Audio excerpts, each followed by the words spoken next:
Hey everyone, welcome back. In this video, I'll show you how to create a portable Cryptomator vault step by step.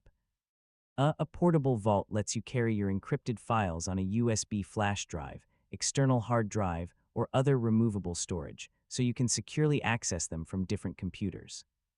So let's get started. First, connect your USB flash drive or external drive to your computer and make sure it has enough free space for your encrypted files.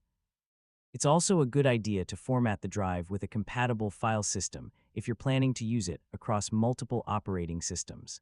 Next, open Cryptomator and click Create New Vault. When you're asked where to save the vault, browse to your removable drive and choose a location on that device. Enter a name for your vault, then continue to the next step. Now create a strong vault password using a combination of uppercase and lowercase letters, numbers, and special characters. This password protects your encrypted files, so save it in a trusted password manager because Cryptomator cannot recover a forgotten vault password. After the vault is created, click Unlock and enter your password. Cryptomator will mount the vault as a virtual drive or open it as a folder. You can now copy your files into the unlocked vault, and they'll be encrypted automatically as they're saved. When you've finished adding your files, save any open documents and click Lock Vault.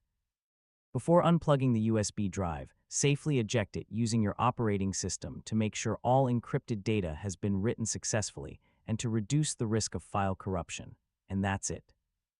You now know how to create a portable Cryptomator vault and securely carry your encrypted files on a removable drive for safe access on supported computers.